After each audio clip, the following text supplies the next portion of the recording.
Hello and welcome, Topaz Storytelling Club viewers. This is your host, Caitlin, as always, bringing you up to date on all the TSC happenings.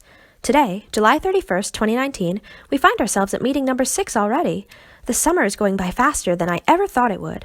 Now that we're officially entering the second half of the program and closing in on August, here's hoping it goes just as smoothly as it's always been. With 5 attendees in tow, let's get right into the exciting world of the TSC journey. The story for today may not be as instantly recognizable as its source. I am referring to none other than the famous and fanciful fairy tales that we've known and loved since children. But I'm not talking about Charles Perrault or Hans Christian Andersen today. The Brothers Grimm are our focus. They're behind so many iconic stories that are common cultural essentials, from Hansel and Gretel to Rapunzel. But there are just as many, if not more, that don't receive the same attention. I think it's important to teach these stories to young readers and keep them alive. These lesser-known stories were some of my favorites as a kid, just as much as the ones that were often adapted to film. I had a complete book of fairy tales with a frayed binding that I read relentlessly, and that's where I found today's tale, The White Snake. I liked it so much because of the magical powers on display. The story, in summary, is about a servant who eats a bit of the king's secret meal, which is a white snake. Immediately, he can hear and understand the language of animals. He helps out animals in need, and in return receives knowledge from them that helps him to win the princess's hand in marriage.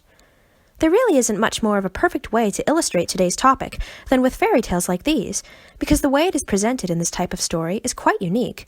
I'm sure by now you've probably guessed that we're learning about morals, what they teach, and how they attempt to teach it. Although concepts I've taught in the past, like symbolism and foreshadowing, are great ways to expand children's literary knowledge, the idea of morality is immensely important for people to learn at this age. Learning what is right and wrong is the most practical of all life skills needed to grow and fit into society. That seemingly has always been the case, because these Grimm stories are over 200 years old. So before we go any further, what really is a moral? It's a lesson that occurs thematically in a work and serves to instruct or guide proper behavior. We all know it's wrong to insult others, but why do we all know this? Throughout our lives, we've experienced the application of morals, whether they've been told directly to us or displayed in a more subtle way through the media we consume. Our societal standards are set largely from what we observe at a young age, and so morals are important elements to include in any children's story. Morals are fairly self-explanatory. What does the author wish to impart on the reader about life? However, morals are not the same as themes. Themes can reflect morality, and morals represent the themes in a work. But although morals are themes, not all themes are morals, sort of like the rectangle-square relationship. A theme can be something like a recurring idea that doesn't have anything to do with morality, like nature is beautiful. A moral would be more akin to treat nature with respect because its beauty is for everyone.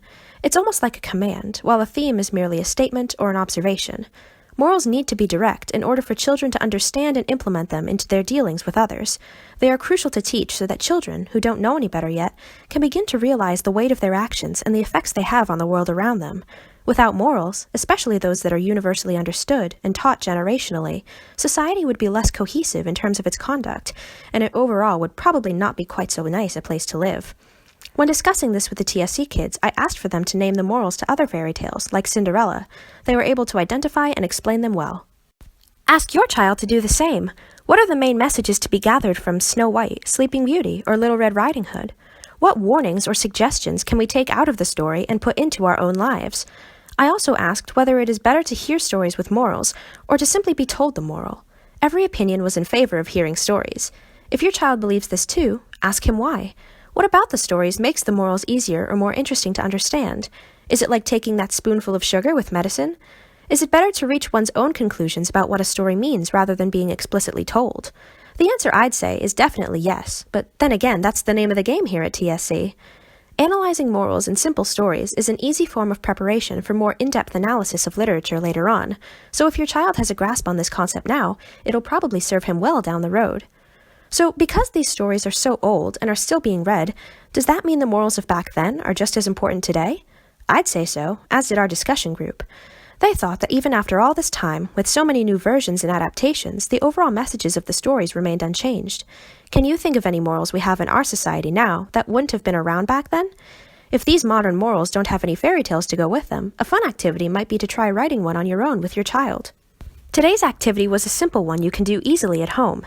Each TSC member was given a fairy tale, and the job was to determine and illustrate its moral. I showed them the example I made, which was for the white snake. The moral is that you should always try to help others because they are sure to return the favor when you are in need. We had some great drawings that evidenced a definite understanding of the material. Go and see for yourself on my TSC website. Then we got to everyone's favorite part, the free write segment. Today's word of the day is yore, a long time in the past, and the writing prompt was to write your own version of a classic fairy tale. Try giving it a modern twist or changing up the setting, but remember, keep the moral the same. Try it out with your child, and maybe he can put himself in as the main character. As always, we got back some great stories and some great surveys, meaning this week was another one for the books. Come back and join us soon for Meeting 7, and thanks for watching. See you then!